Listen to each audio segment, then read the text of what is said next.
So he's gonna. Okay, So is it I guess working now we are streaming. Yes, now you are streaming. Okay. Well, All now right, guys, we're gonna start this all over. Nobody again. saw any of that, Avi? Is that Nope, what that nobody means? saw any of that, Avi. So we're going back to where we were. We should stop our video. Yes, please. Okay. Why isn't this working? So Shalom Aleichem, everyone. We're having a few technical difficulties. Unfortunately, this is not the first time that this has happened, but we are beginning a little late our conversation after the last Survivor the Future of Holocaust awareness. And so I am very proud to be here with some amazing people, and I'm to introduce them again because we had already started this whole thing, and so I'm going to start again. Ladies and gentlemen, we have an amazing panel. Dr. Yael Danieli is a clinical psychologist, victimologist, and pioneer traumatologist, and she founded the International Center for the Study, Treatment, and Prevention of Multi-Generational Legacies of Trauma.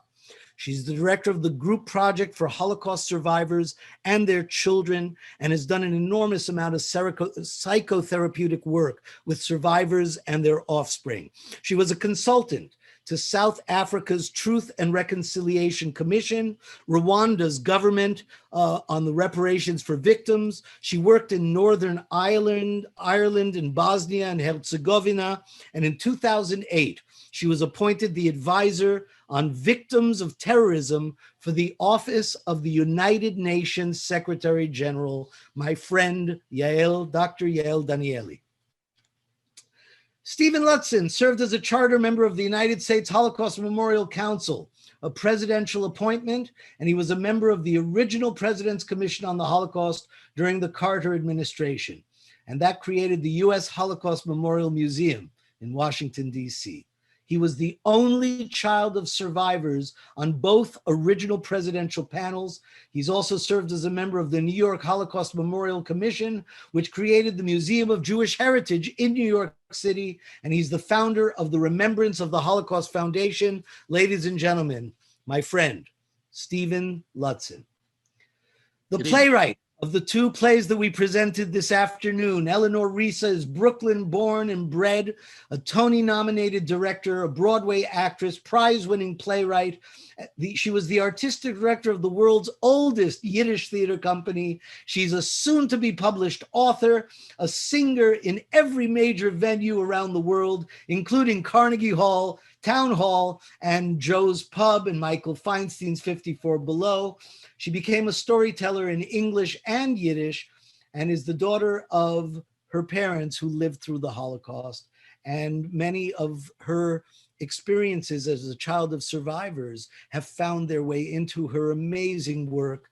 Today we showed two plays, the last one, an epilogue, and The Last Survivor, my dear, dear friend, Eleanor Reissa. Stacey Saiontz is a lawyer whose grandparents survived the Holocaust, and their stories of survival have profoundly influenced her outlook and inspired her commitment to sharing all the stories and lessons of the Holocaust with future generations. She served as a founding member of the United States Holocaust Memorial Museum's New York Next Generation Board and sits on the museum's education committee. She's been heavily involved with the Museum of Jewish Heritage, a living memorial to the Holocaust, and she serves as a trustee there. She also serves on the board of the Auschwitz Jewish Center Foundation, and in 2014, they honored Stacey and her husband, Mark, at their annual gala. She's also the co-chair of the Town of Newcastle Holocaust and Human Rights Committee. Now, she shares her passion for educating the next generation with her children, who were featured in the HBO documentary, The Number on Great Grandpa's Arm. And that documentary details her grandfather's story of survival through a conversation with her son, Elliot, and his great-grandfather. So we're talking 4G now. She's 3G, her son is 4G. And the Museum of Jewish Heritage produced an exhibition in partnership with HBO based on that documentary, The Number on Great Grandpa's Arm, not only showcasing the film, but the animation by a great artist named Jeff Scher. I'm very proud to introduce a new friend of YI, Stacey Saiontz. Thank you, Stacey. And last but certainly not least, Leah Volinetz was born to Holocaust survivors from Poland. She was a public school teacher and administrator in the public school system in New York. Her educational background helped her to go on to help create Steven Spielberg's Shoah Foundation. To honor the millions of children lost during World War II. In 1994, she created the Golden Bridge of Friendship, a nonprofit designed to match orphans from Eastern Europe with adoptive parents. And that model that she developed is now used across the globe. She served as coordinator for the Jews of Częstochow exhibit and the outreach manager for the Polin Museum in Warsaw, which is an amazing museum for the Jewish history of the Jews in Poland. She currently acts as the executive director of the worldwide Częstochowa Jews, their descendants, and she is the secretary of the Częstochowa Relief Society, one of our sponsors. And today at 2, we actually had a wonderful program, which you can go back to YouTube and Facebook and watch my dear friend and a member of the board of directors of the Yiddishkeit Initiative, Leah Wolinetz. So we are now all here. And I just want to get right into it because we started late. This idea that, you know, Eleanor Reissa wrote these amazing plays about, you know, from her perspective as a child of survivors. And one of those plays is actually called The Last One, an epilogue. And it depicts the last Holocaust survivor and how he is now the last one to tell the story. But my question to all of you is, what do we do when that horrible day arrives and there is no longer a last one? What is the future of Holocaust awareness? And Yael, you were kind enough to start before we were live to tell us about today's anniversary. Could you please repeat that for us? Yeah, just to make the historic connection that today is the anniversary of the Rwanda genocide. And So the reason I'm thinking of it is that when we speak about lessons for the future, we of course, we must put the lessons of the Holocaust, but also as its legacy to teach and learn from other genocide and genocide groups and help them too, based on the lessons we've learned too. And perhaps we can repair the world together.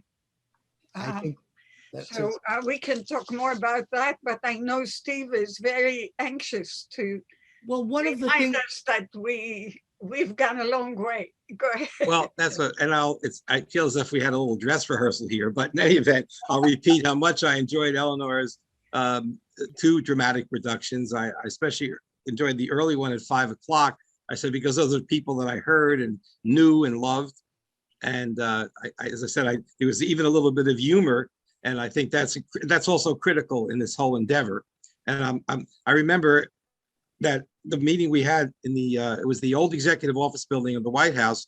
And at the end of the meeting, after spending literally, I would say, you know, the morning and the afternoon with all the members of the people who were trying to plan what shape the memorial would take in Washington, or even whether it would be in Washington. And I always liked when Elie Wiesel wrapped up the day, he said, I don't know what we accomplished, but we all said, oi. And that being said, we actually did accomplish a great deal. And when I say we, that all the members of the panel, variety of backgrounds, same with New York. I was involved with that one too, but not as much. But either way, we have bricks and mortar, and that will last past our lives. And the position of both these places in itself speaks volumes. And that therefore, unless someone comes along and decides to literally smash these buildings, God forbid, that story will be told. And not to monopolize too much, but I can't help but commenting a little bit about a little mini debate today with Eleanor and Avi about the idea of, I think you know what I'm going to talk about, right? The Holocaust holograms. And now, and from my standpoint, much as I don't disagree, Eleanor, about did these people agree that they would become holograms someday? And the answer is no, because they probably didn't know what holograms were. But what I did learn is that you really have to be pragmatic. And I think it was Isaac Bashevis Singer, he said there's a difference between the Yiddish language, there's a difference between being a dead and dying. And in the sense that at least there's something that people can turn to, because they won't be able to speak to survivors because they're no longer alive. So the idea that we could use artificial intelligence, and I happen to love technology, but for the idea that there can be that interactivity, and I guess what I'm saying is that that's the best you can do. But that being said, look at all the volume of testimonies that were the Spielberg Foundation and catalog the United States Holocaust Memorial Council, and then Eleanor, you mentioned repeatedly, was it I forget the name of the foundation, Yeah. The Fortunoff Video Archive. Right. So that there's that whole library. These things didn't exist, and the idea that, and of course, and film. You know, obviously, to me, Schindler's List is one of the most powerful things I've ever seen. And so I guess where I'm going is that, fortunately, because of the sheer annihilation, the idea that Israel was born, which I always believe wouldn't have happened but for the Holocaust, and then the idea that people could rebuild their lives, and luckily in the 50s the economy was a little bit better, so our lives were actually beautiful lives in America, but that luckily transitioned into collecting all that pain and all that suffering and all that displacement, and then to channel that and to come up with something so powerful, that being the museums, the artistic works. Eleanor, your work was as moving as many things I've seen that are much grander scale. And that's part of the problem with the Holocaust, is that you're dealing at something that's such a massive macro level that you can't get your arms or your head around it. And yet it's the small stories that have almost as much power, or let's say equal power, because that's where you bring back the humanity. And so that's, I guess, some of my thoughts. So let me pick up right there, because we're talking about Eleanor. And Eleanor, if you could talk for a second about when you were writing these pieces, was there ever a thought about its educational value as an artistic project? Because yes, there are museums and people will go to museums, and that's great, but we can reach people in many ways. We can reach them through music. We can reach them through theater. We can reach them through film, Stephen mentioned. So was that ever part of your consideration? And if not, how do you feel about using the arts as a way to continue the future of Holocaust awareness? Look, I mean, I wrote those pieces as a personal need. It was not, I did not do it for the greater good. I did it for the good of my deceased people. I did it, you know, it's a kind of minimally funny thing about The Last Survivor. The Last Survivor, when I wrote it, was meant to be about the father. And invariably, you know, the world of workshops and people sticking their fingers into your art and the development of the piece, everybody kept saying, no, Helen is the last survivor. And I'm like, no, it's not about Helen. This play is not about Helen. But of course it was about Helen, but that was not my intention. And it's actually never my intention, but it is always about me. And that, as I say, it's not my intention. So I did not think of it as an educational piece. However, when it was done in Chicago, there were schools that came and there was a booklet that went to the schools. And I thought, I can't tell you how that made me feel, how like there was a questionnaire that said, how do you think Haskell Schlisselberg managed to survive? And I thought, oh my God, they're talking about my father. my father is part of their curriculum. Mm. So that was in the 90s. Now, in a way, like the last one, I'm ready to go into a zoo. You know what I mean? I feel like there's nothing I'd rather do than educate people about the Holocaust and about how the Holocaust is the same, except with other colors and other genders and other particulars about other people. So it was not my intention. It was my intention to honor my family, who I missed enormously. That was my intention. But right now, I'm ready to do anything. So I want to bring Eleanor, Leah. because you heard that I'm a psychologist, allow me. It was not your conscious intent. Thank you. Hey, did I ever pay you? Because I feel like I paid everybody but you. I have given up so much money to fix this, and I never sent you a check. Dan, Mom. Darling, you are a blessing. Your plays are all the payment we need. But I want to bring Leah and Stacey into the conversation, because I think there's a lot here that we still need to cover.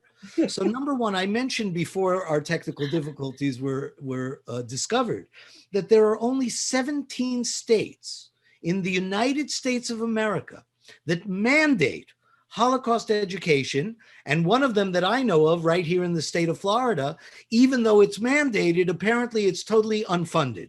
So even though every class in Florida is supposed to learn about the Holocaust, they don't really. So my question to Stacey and Leah is, number one, how can we get to a point where we mandate this education throughout the United States? Why should there be students who don't learn? And to Yael's point, how do we teach not only the Holocaust, but the concept that genocide exists? It existed before the Holocaust, it existed during the Holocaust, it exists after the Holocaust, and it exists today. And it exists everywhere. Yes, and all over the world. And finally, how can we utilize the museums that are now abundant? Thank God, thankfully, there are now museums everywhere for Holocaust. How do we bring plays and concerts and poetry and different forms of artistic expression into that educational paradigm? So Stacey, you want to, jump on in as a 3G? I'm so fascinated by your perspective here. Sure. And I wanted to add a point from your first question too, just because I always think about, when you said what happens when the last survivor is no longer here. And I always think about the quote from Elie Wiesel that when you listen to a witness, you become a witness.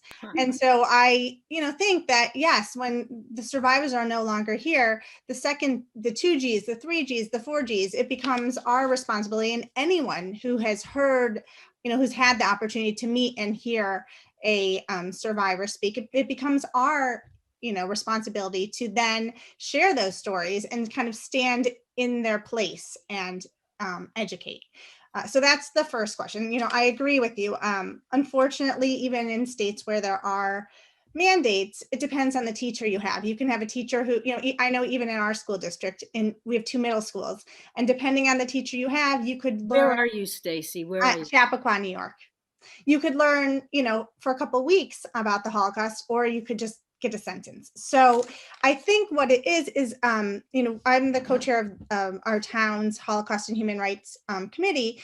And I think it's just about engaging the teachers, because the more teachers you can engage, even if it's mandated, if you can engage teachers and get them excited about something, then it's going to happen in the schools. And so what we've done in our town is we have an annual Holocaust essay and art contest.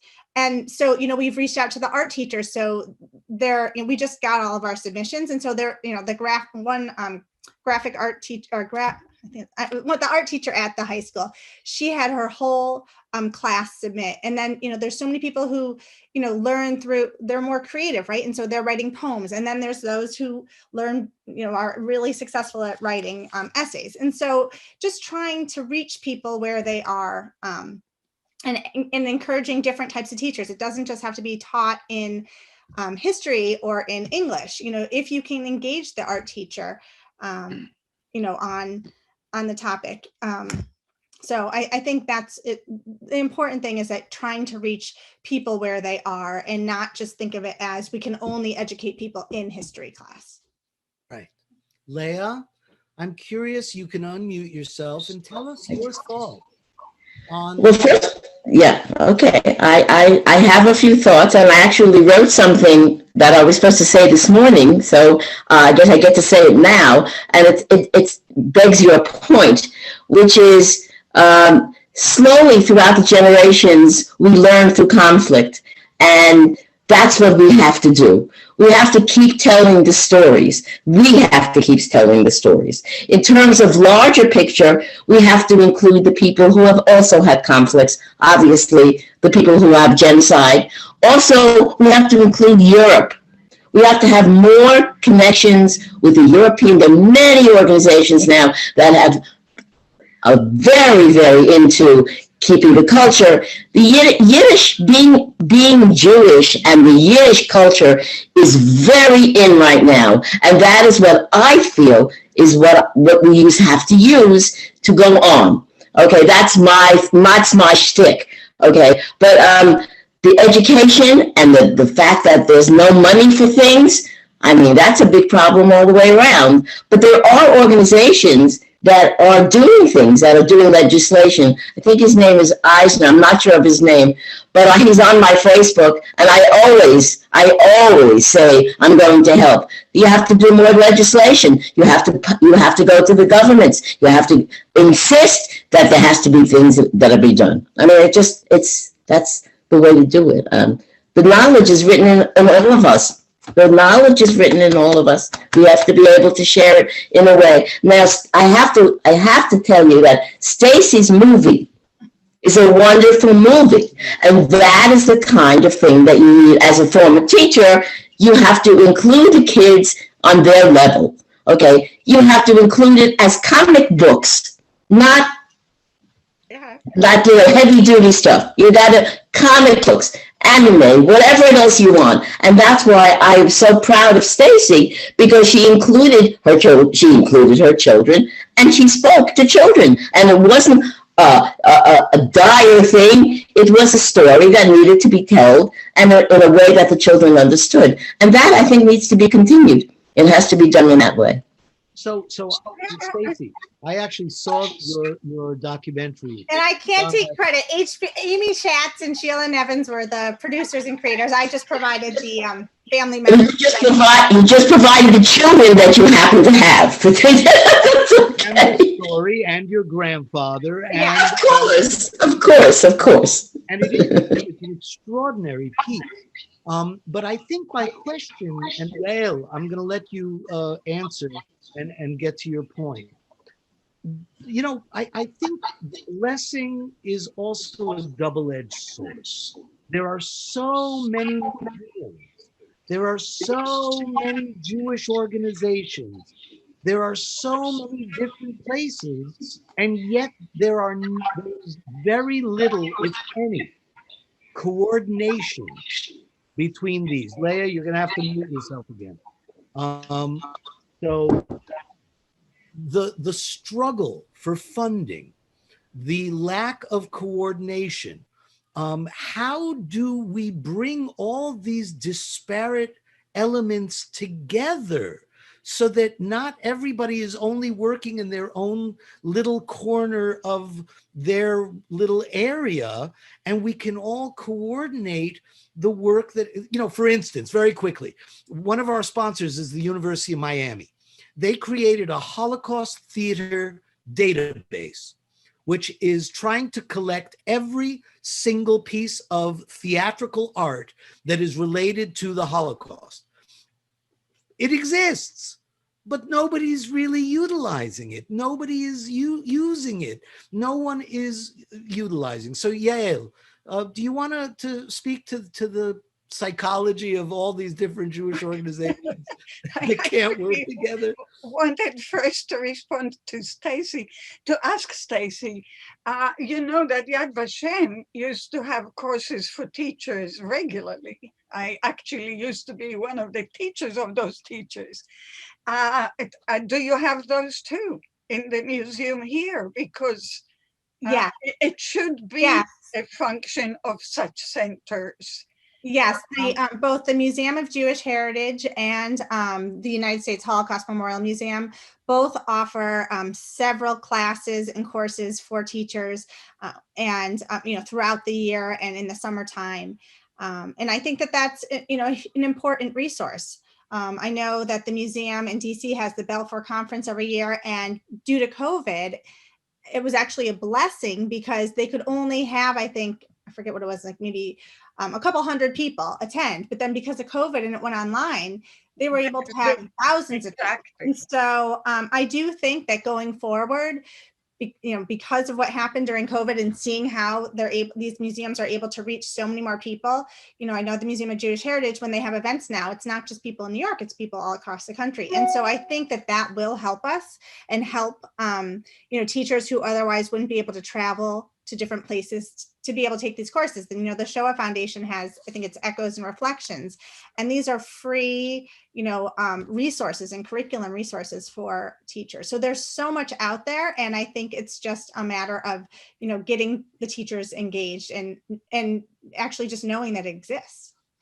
Well, one way of doing that, since Avi and I spoke yesterday about the fact that I'm in the vulnerable to COVID category, which it was number one, so it was old. But so I was reflecting when Stephen was talking. My first doctoral dissertation many years ago was on the psychology of hope. It was because I interviewed Holocaust survivors as main subjects to teach me about what hope is about, as well as many other populations, that I actually changed it. Why? Because at the time, my doctoral committee said, survivors don't talk to anybody. Why do you think they'll talk to you? I'm talking in the 60s, okay? Mm-hmm. Steve, before 80s, before you started the wonderful, wonderful, wonderful museum work. So I changed, and I believe in studying and working where people are, not in the laboratory or in artificial conditions. So I shared your hologram worries, Eleanor. But I want to jump in for just a second, because Stacey, first of all, I want to acknowledge that we actually have at least 2 lawyers on this exam. Right. Except so if you let me finish. Oh, I'm sorry, I thought you finished. Yeah, no, I absolutely didn't finish. So what I learned from Holocaust, so I used to go to survivors' homes with Yafa Eliach. She and I taught at Brooklyn College at the time. and of course, they put me in the kitchen. And of course, I would rarely leave before the next morning. Because those people who were supposed to never talk to anybody finally had somebody that wanted to hear them. So it was a strange world then, where survivors barely existed as the voice of their own experience. Remember that. I remember how few books there were. Ellie, of course, was totally available books in person, but it was amazing. I mean, my library was a tiny little thing in those days. And that's why we built the first program to help Holocaust survivors and their children in the world. Can you believe that? And that was in 1975, 30 years after the war. Now, what is important in what I want to make the connection also the museum and to the lawyers here is I have many hats. One of them is expert in victims and trauma in general. But one of the things I got committed to then, actually, it was that year that determined the rest of my life. It was very clear, we have to do this, we have to do this, we have to do this, we have to do this. And what became very important, and that's part of why I became involved with the United Nations, is we created, and I feel that, Steve, as much as the museums, we created, I have the privilege and honor to have participated in creating all victims' rights, international law victims' rights instruments that exist in today's world. And so when we are proud of the accomplishments, let's remember that edifice, the edifice of victims' rights. And it came directly from Holocaust survivors. People don't necessarily know that. That picks up on the optimism and the hope, which is really all you can rely on. Otherwise, you'll be overwhelmed. No. One. And two is that I was saying about being lawyers, that the idea of a rebuttal. So Avi, you very rightly state how in some ways the situation seems to have deteriorated. Anti-Semitism is on the rise. We had the far right groups. True. And if I may interject, for the last 40 years, I was going to this rotunda in the Capitol for the annual Holocaust ceremony. So I thank you, because we can't do that now, although there is one virtually. But I was saying that a small group creates that sense of belongingness, that sense of going forward. But what I mean about rebuttal is that we have the opportunity to speak up. And not only that, think about this, the fact that we could get together, do this video and just talk to each other and have it be worldwide. We're starting to take all these things for granted. And yet this didn't exist, as Yael said, years ago. And I want to do it, as they call a shout out, because I feel such a closeness to Yafa Elia, because one of the reasons I missed that terribly. Right, but and this is something I want to bring up, Stacey, as a 3G. You'll find this as you get older, and I think a lot of us 2G people feel this. One of my friends said to me once, we were out in East Hampton. I was at the beach. It was a nice, beautiful day, and he walked up to me and said, "Ludsin, you're haunted by the Holocaust." And I thought, wow, I never thought of it that way. And the other thing that was a commentary is that one of the children of survivors, she said, the Holocaust was a member of our family. I said, she's right, or he's right, whoever said it. But I guess what I'm thinking is that because we're haunted by the Holocaust, and because there are actually so many opportunities, but again, the lawyer in me, the rebuttal. So for example, I'm just going to use one anecdote, and that is last week there was a town outside of Boston called Duxbury, appropriate name, and the football coach was using as part of the audible, what they call it when they hike the ball, 179 Brooklyn, Auschwitz.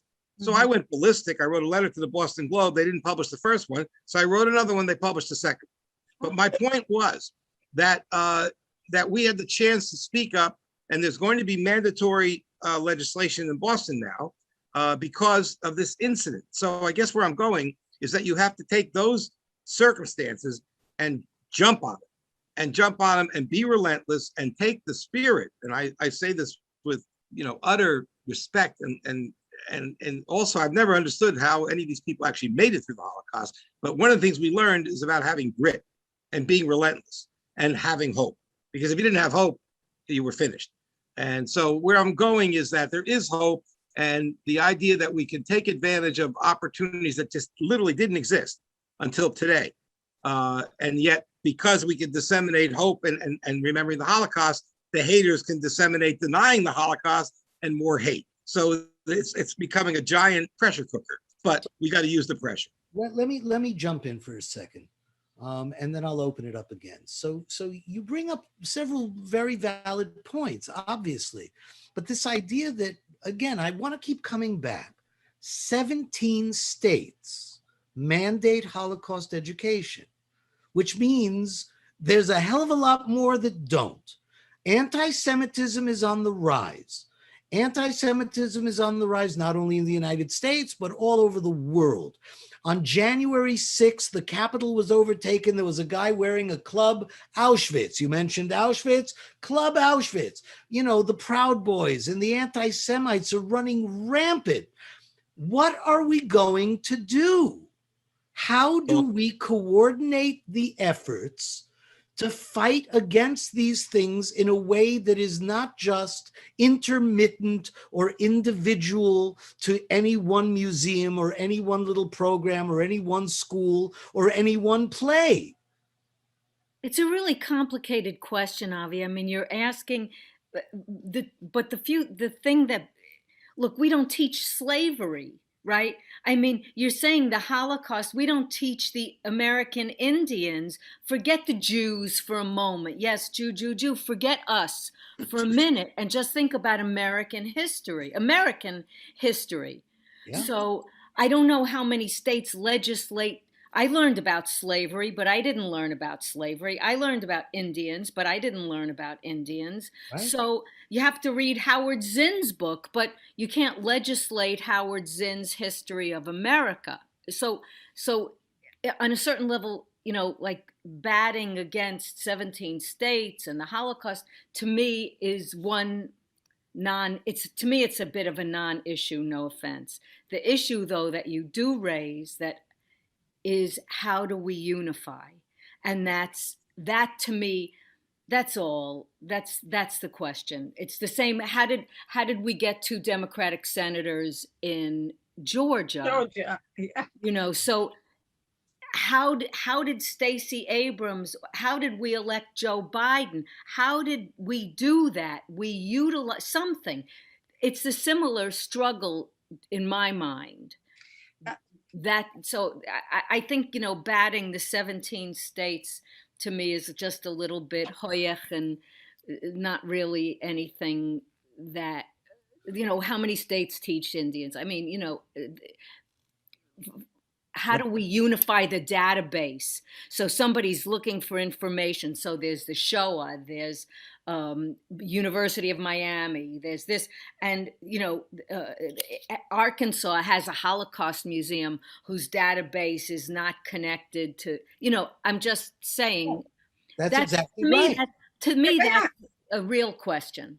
Okay, Eleanor, I'm 100% with you, by the way, and that's why I'm actually formally inviting you to be participants in the International Center for the study, prevention, and treatment of multi-generational legacies of trauma, because we are working indeed not only with survivors and survivors of Spring of the Holocaust, but also with the Black community and the Indigenous community, and on and on and on. And I actually created the only scientifically valid measure. It's called the golden measure, the gold measure of assessing multi-generational legacies of trauma. And yes, it started and was validated on Holocaust survivors of Spring, but it's now being validated on Gypsy, on Roma in Hungary, and it's being utilized in Bosnia and in Kosovo and on the in border with Mexico. And the It's Uyghurs. already 20 languages. So Avi, part of what I'm saying, I very much share your hurt that we are so dispersed and split apart. I totally share that. And I think if the Jewish community did not learn that we have to stop splitting always from the Holocaust, I don't know what will teach us. Right. But you know, Israel has more political parties than the letters in the alphabet. Right. So it's part of being. It's what you're raising is an amazing mystery that's been plaguing me too. I totally understand. Right. So that's why I said, okay, let's all get together. you know, let me just jump in here for a second. I think, I don't think it's such a bad thing that there's so many different museums and organizations that are creating curriculum all across the country, because, the teachers in Arkansas are going to look to the resource in their state that's there to help them. And, the teachers in Maine are going to look to their, so I don't think it's a bad thing, but I do think that, the message that needs to be sent out is that learning about the Holocaust teaches you how to be able to see, there's certain steps. The Holocaust wasn't just one event. It was all these little steps, right? And that's what, when we're looking at what's happening in today's world, you can see steps to say, this is a genocide that's about to happen. And so I think it's connecting why it's so important to learn about the Holocaust to today's current events. And if we can get more teachers to see that connection, I think we'll be, a little maybe more successful in getting it into the schools, because it brings it to today and why it's important. Right. No, I hope I didn't give the impression that I thought it was bad. I think it's wonderful. No, I And the think more, I the mean, merrier.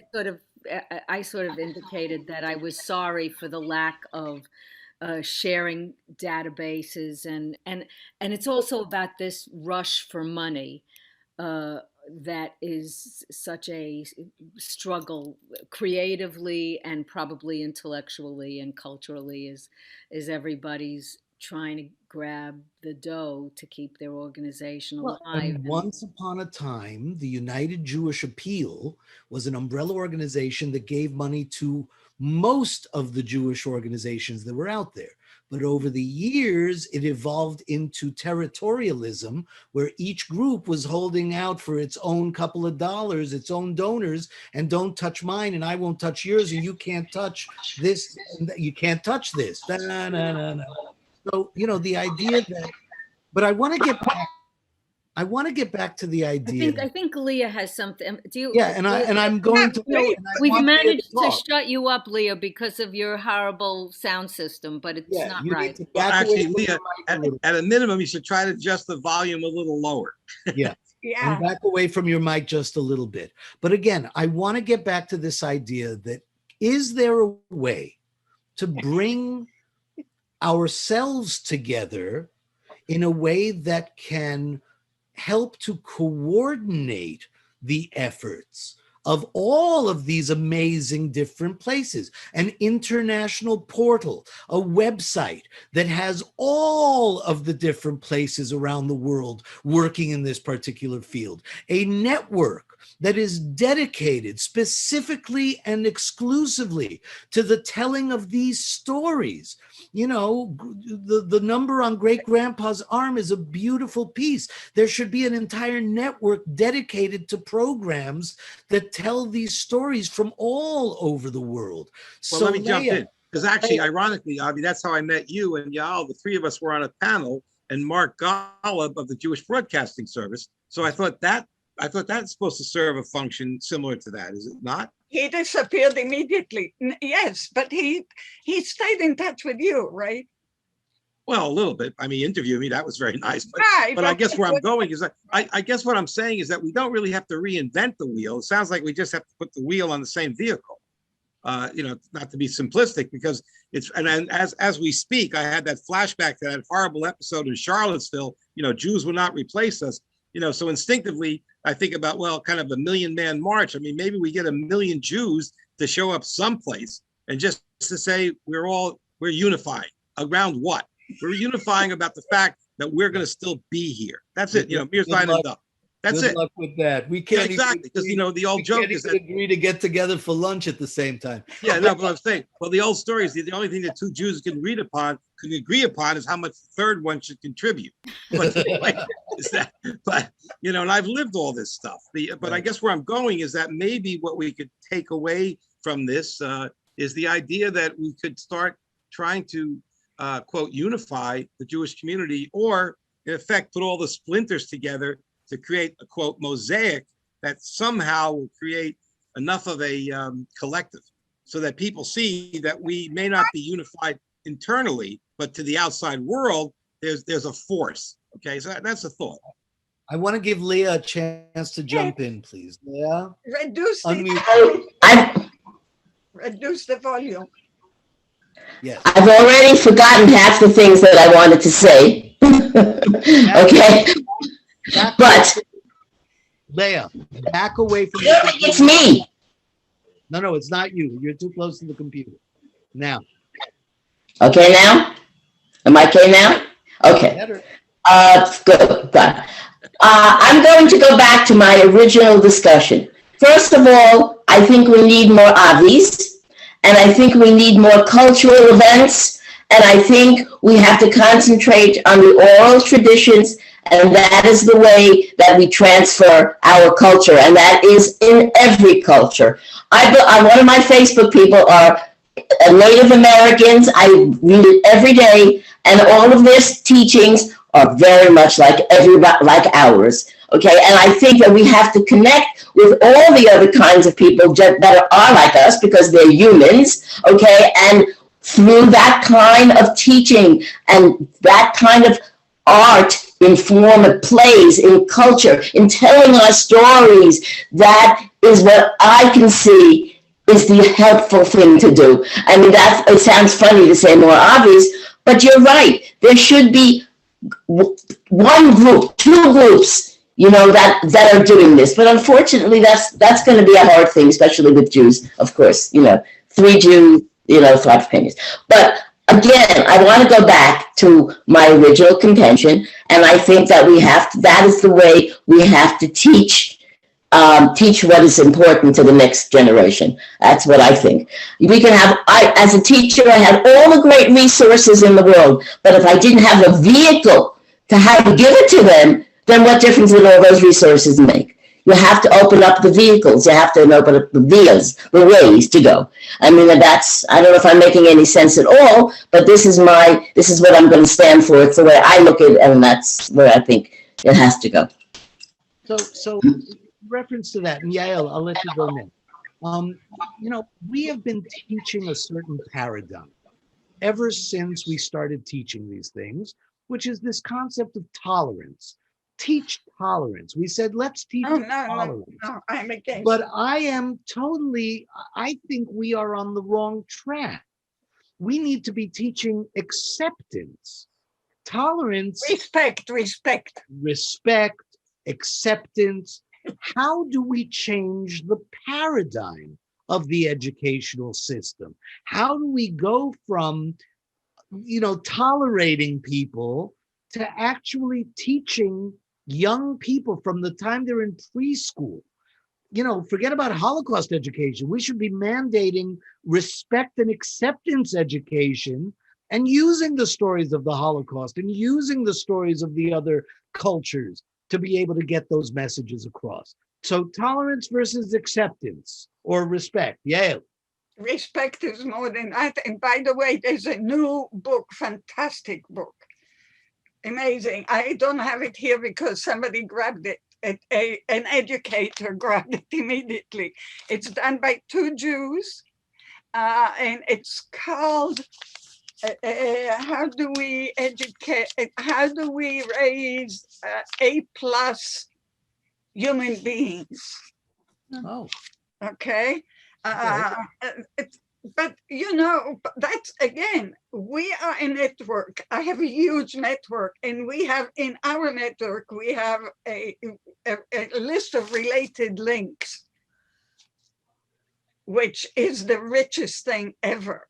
And please bring more. And we have the richest library.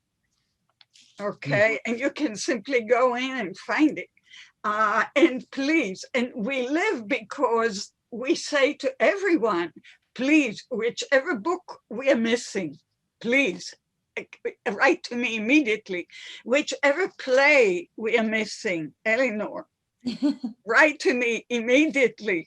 Whichever film you're missing, it's multidisciplinary. Okay, eventually we want to give grant for research. Who is we? Yael, mira, who is we? International Center for Multidisciplinary Legacies of Trauma.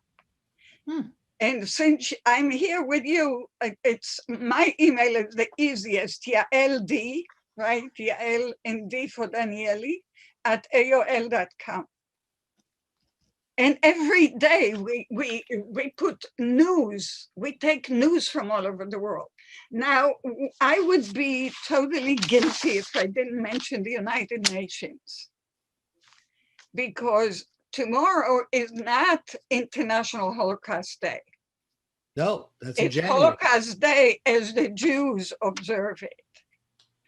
International Holocaust Day is January 27th. And it was quite an achievement to get it at the UN. I'm proud to be part of that miserable push, but it's there, and they have amazing programs. Mhm. And every part of your dreams about, and Leah, part of your dreams about having educational programs, unbelievable. Mhm. They have actual people whose full-time job is to do this. Right. You know, we are all a little bit here, a little bit here, and a little bit there. Of course, these are full-time jobbers. Right. I just learned in the last 3 weeks that the first documentary on how do you call it, marine digging, that's about finding the boats about of the slaves. Yes. Is done by a child of survivors. Hello. The first, this is extraordinary what offspring do. Amazing stuff, really repairing the world, really on a daily basis, the same way your plays do. The other one also, it's like mind-blowing when you actually listen to who is doing this work. They're children of survivors doing all this. It's amazing. I get so goddamn proud. Right. So much going on. But so I would actually well, I'm connected to those, and I can give you the links. You can also be connected to them, and you are informed of all the programs. They are intellectually satisfying. You always learn something new. So let me jump in for a second, and then we're going to reach our final conclusions, or at least our final thoughts. I never imagined for a minute that we were going to sit here at 9 o'clock at night and solve the world's problems and come up with the solutions. But I wanted to hear the thoughts of people who know what they're talking about. This group of 5 people on our screen right now, every single one of you is an expert in your field. And so I'd love for us to finish our panel discussion here with each of your thoughts about where we can go with this, about how we can maybe coordinate, about how we can create a fund that supports the work of more than just one organization. How can we create a network? How can we create a portal? Where do you think we need to go? And if it's holograms, then so be it.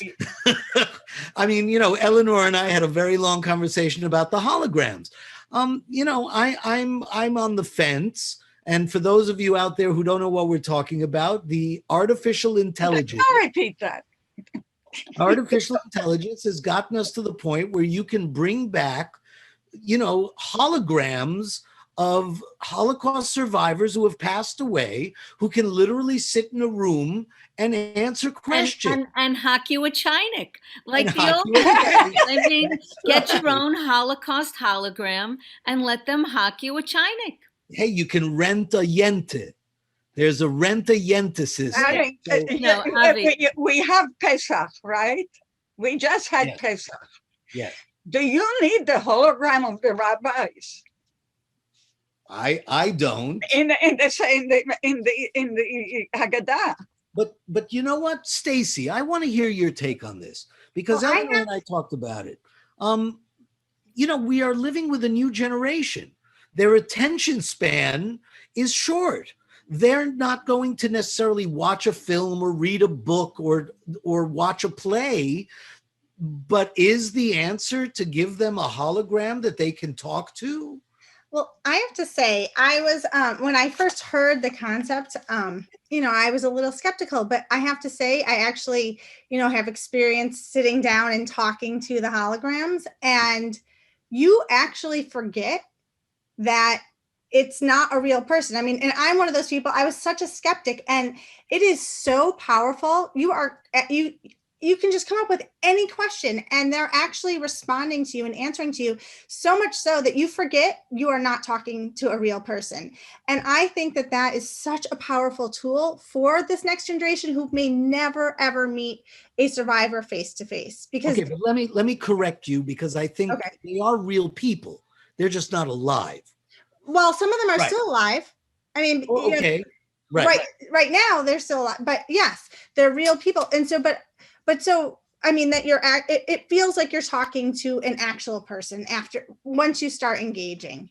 Sorry, I'm just going to jump in for yeah. a second and ask for you and apologize, because if I think about it for a moment, and I think if there were a hologram of the Hopi Indians, or if there were a hologram of, I, as a child, that might be, it's like going to the Museum of Natural History and you have those statues, and that I like that.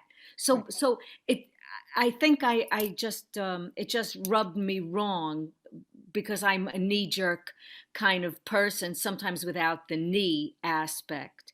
So it sounds like not so bad. No, I have to say it's so, I know that the process of, when they were acting, like I know the survivors who they have videoed, for this, spend days, like weeks, and they're asking and answering every possible question that they think that someone. And so, I mean, I just couldn't believe it when I was having this conversation, because I was like, oh, I'm going to trick, the hologram. No, I mean, every question from like, what did you eat for breakfast is being answered. And so for a child who's not going to have the opportunity to, ever meet a real survivor in person, it's the next best thing that you can do. I mean, obviously you want the real survivor, but in years to come when there isn't anyone, this is just another step. The museums are the first, obviously, right? But this is another step of proving that this happened, and you can't deny that this happened, and this is a real person who this happened. Yeah, I just had one thought, because we are in this rather ugly situation of a pandemic, and as I say, in difficulty life opportunity, that we're in this pandemic, but and another big trauma was the Trump administration. Fortunately, we've now segued to a president that I think is a mensch. I'm not going to too politicize, but at the end of the day, we went from this end to that end pretty quickly, okay? And secondly, we have the pandemic. So what I'm thinking going forward, because we all like that. Also have McConnell.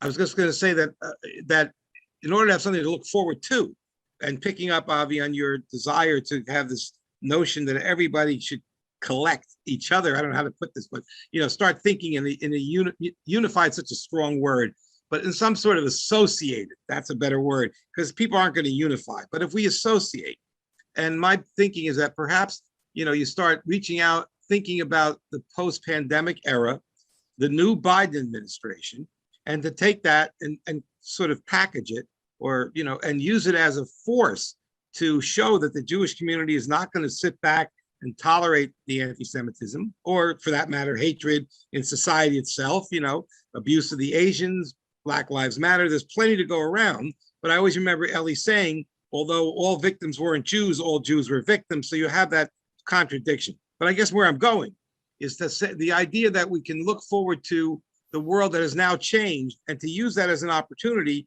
for us to associate together. And in the South, in the North, we say schmooze, In the South, they say visit. So maybe what we should do is have a hybrid. We're either going to schmooze, we're going to visit, we're going to associate.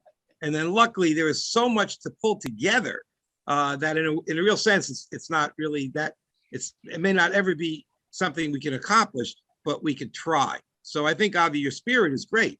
And I think that might be the way to, in effect, start the next wave because life has changed so drastically. I mean, is it wrong, Stephen, to ask you how you would do that? No, it's not wrong.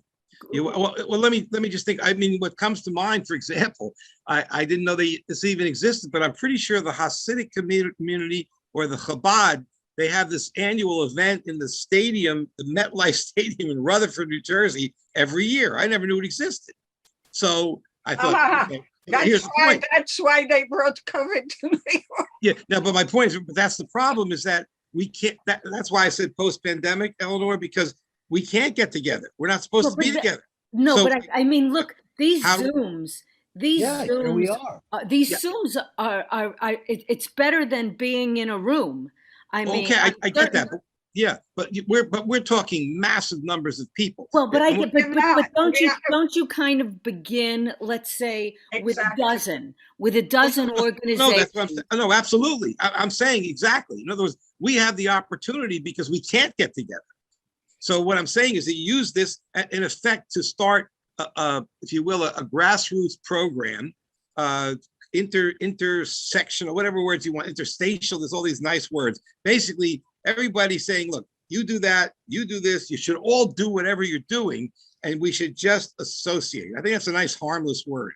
Just like this. Affiliate. Hey, maybe we can get the second gentleman of the United States of America to help the head. But specifically, Eleanor, Excuse me, what's wrong with Blinken, who is a son of survivors? What's wrong with the Attorney General, I who think is they're a son of busy. survivors? What about all of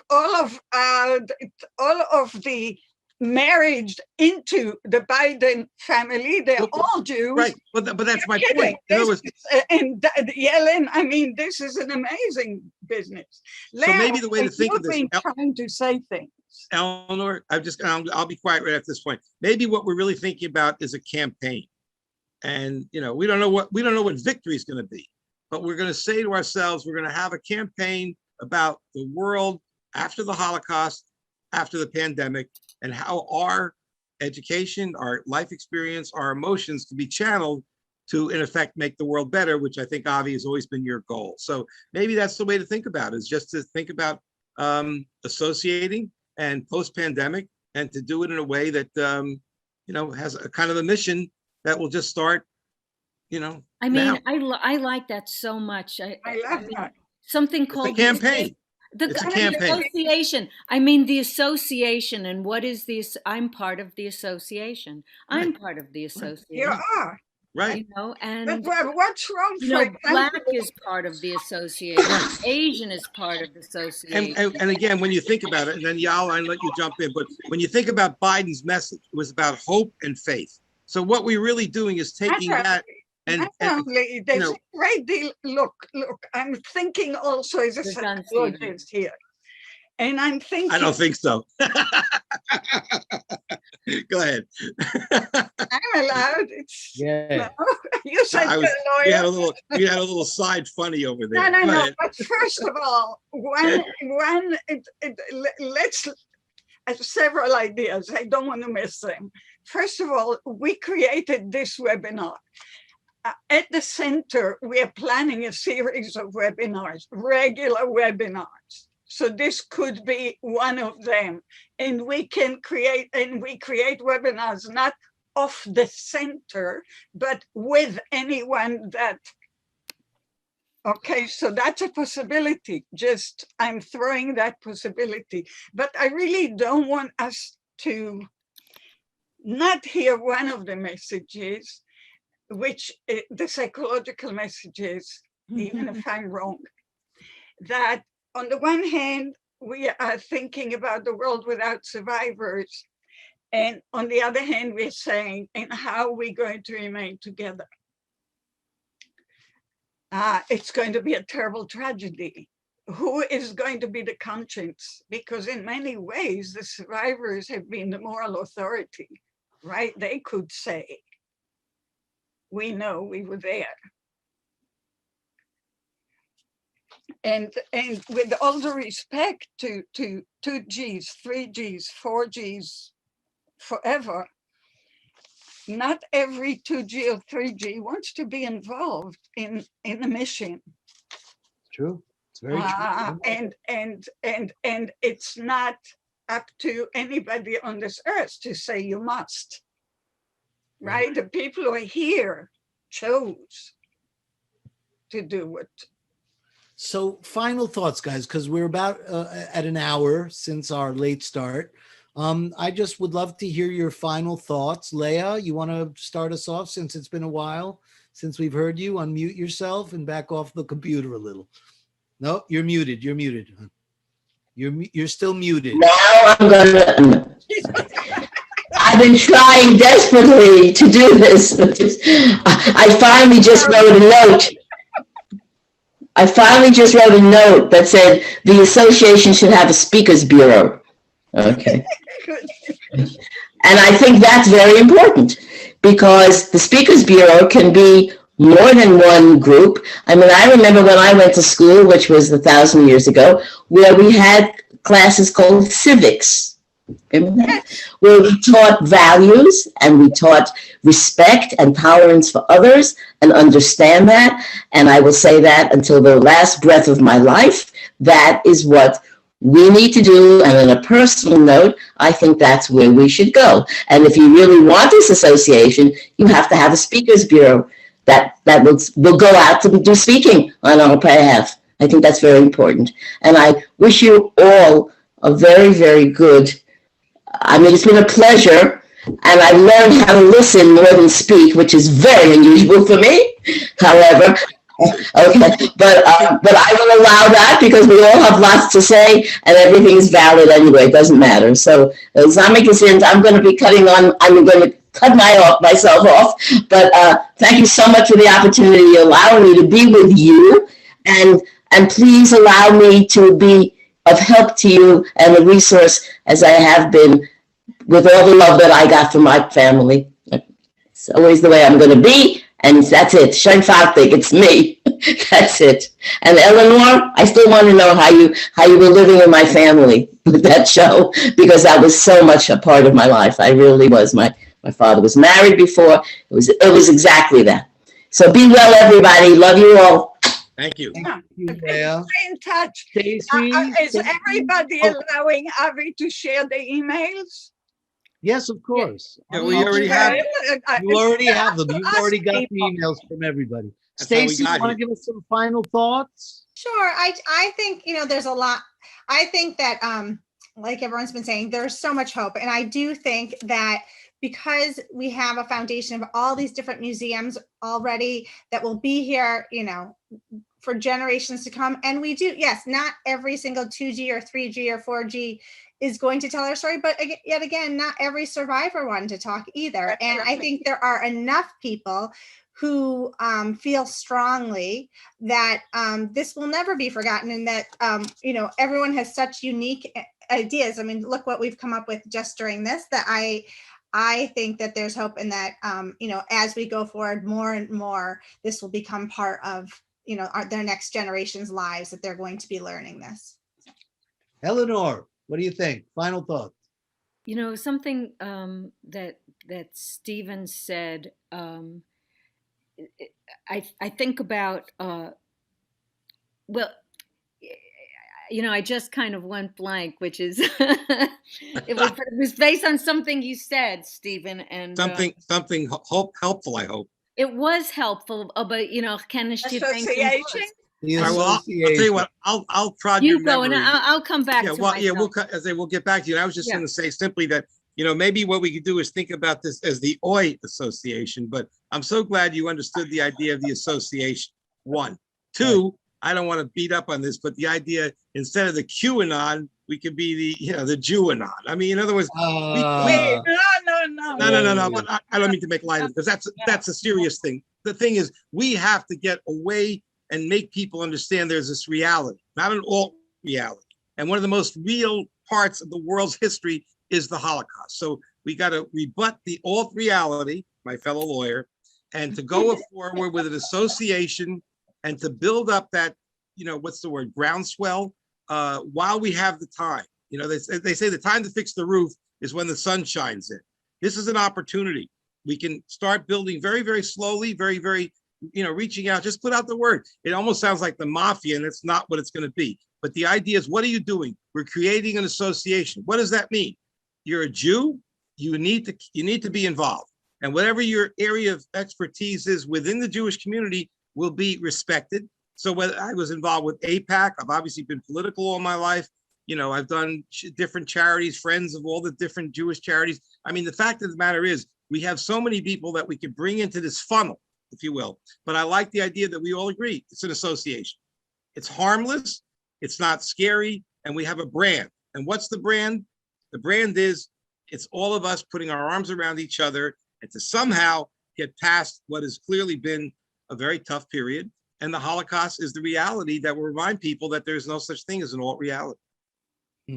I remember a little bit now, and it in part has to do with these 4 years and what it was like these 4 years and what it was like as a Holocaust person during these 4 years, and seeing smoke and smelling smoke and hearing footsteps and people saying, "Well, no, it's not anything," and so I think teaching the Holocaust has to do with making people aware of the signs of what to look out for, so it's not too late. It's preparation. It's a skill set of some kind. It's learning how to see. Well, actually, you may have just branded us, Eleanor. I like that. It's not too late. Oh, I love that. It's not. Say that again? It's not too late. Not too late. That's our association. The association is built on the concept, it's not too late. And I just would also like to, I in my mind, I would wish it was not just for Jews, but that to me is like, the people, I'm just going to take off on a tiny tangent. When you write like on Facebook and you say something about calling the former president a fascist, or God forbid, a Nazi, or calling the Proud Boys Nazis, and then this whole slew of Jewish people comes down on you and says, these are not Nazis. Don't you know what Nazis are? Yeah, Nazis are fascists.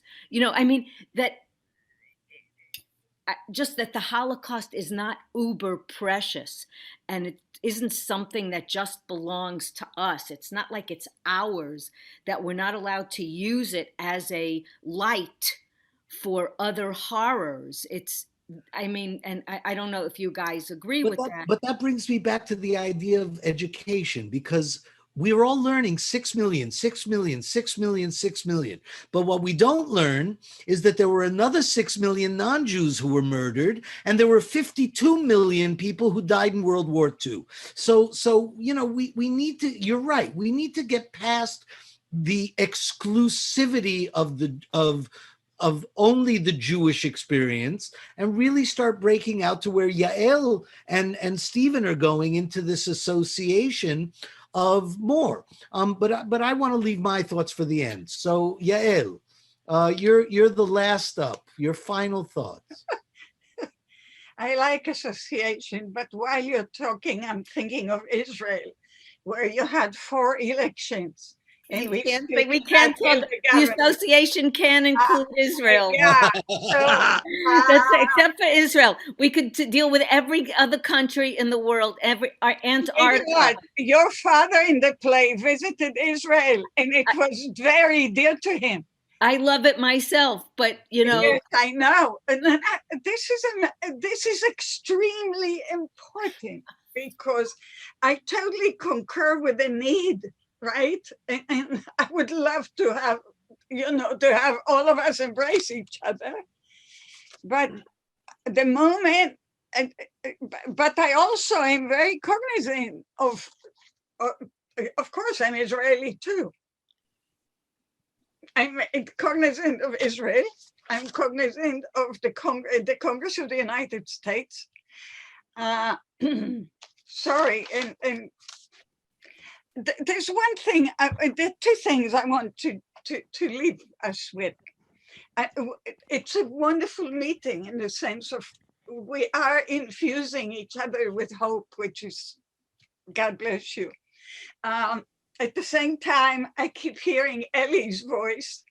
We have no words, which, by the way, he believed until he died. So in some ways, we still don't have words for a lot of stuff that we believe we know so intimately. And on the other hand, it's like, I'm totally undone by what I believe is the genuine impossibility of mourning. And the tragedy. Actually, Avi, you this afternoon said something about really blew me off. Something about only now are we approximating the number of Jews that lived before the Holocaust. Well, no, we are only now. There were, we lost 6 million. If those 6 million had lived, we would now be well over 100 million Jews in the world. And now, only now, all these years later, are we starting to reach the numbers of population that we had before the war. So, we lost 70, 80 years of population growth. We lost all the contributions of those 100 million potential lives that would have given us plays and doctors and, the cure for cancer or whatever it is. But Yael, please finish, because then I need to bring just to finish that sentence. So if you call it, it's not too late. So it's not too late to keep crying too. If wow. it's okay. That's a profound thought. What a profound thought. I first of all, I want to thank all of you for what I think was a really stimulating conversation. That's what I was hoping for. We didn't solve the problems, but boy, maybe the association, it's not too late, is a way for us to try to coordinate some kind of an effort. My feeling is, I didn't want to get into politics, but you guys dragged me into it. So I'm gonna just say one thing. He's gonna run for office. I don't think I'm the right person. You'd be a great candidate, Avi. But I do think that it is time for a new political party that is centered around the human experience. I would like to create the human party, because we've had enough with the left and the right and the right and the left and this one and that one. Why can't we have a party that is concerned about the human experience? So that's one element of a potential political influence. The second element is something I think of as a center, and maybe it's the association, a center for human arts and inspiration.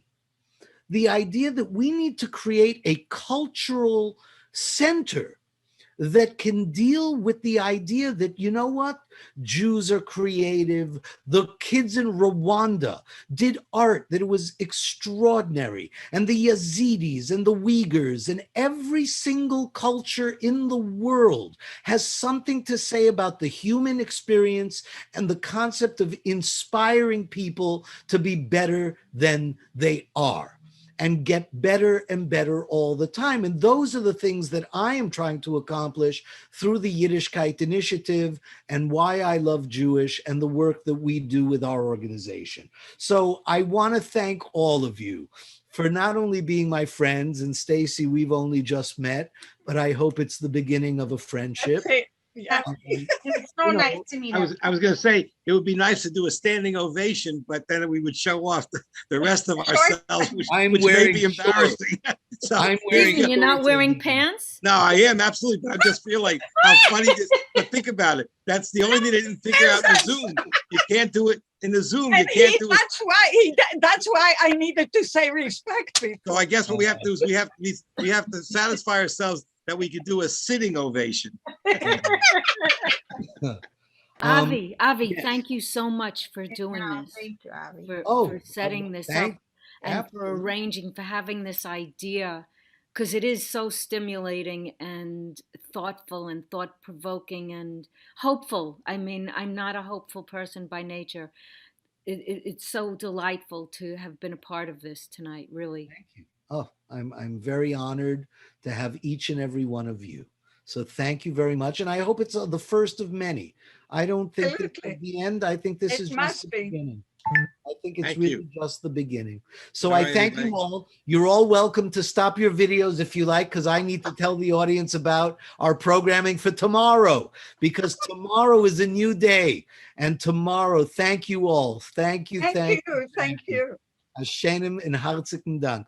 Tomorrow, ladies and gentlemen, we are presenting 5 incredible programs.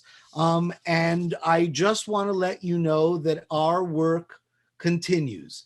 You know, we are going to start at 2 p.m. Oh, Leah, you're back online. There you go. We're going to start at 2 p.m. with a program called From Chess Masters to the Holocaust and Beyond, Survivor David Friedman's Art Legacy, with David Friedman, the great Jewish artist, his daughter Miriam Friedman. And you may be amazed to find out that this Holocaust survivor who did art starting in 1909 or 1919, lived through the Holocaust, created Holocaust work, became probably most famous for painting the billboards for Budweiser beer.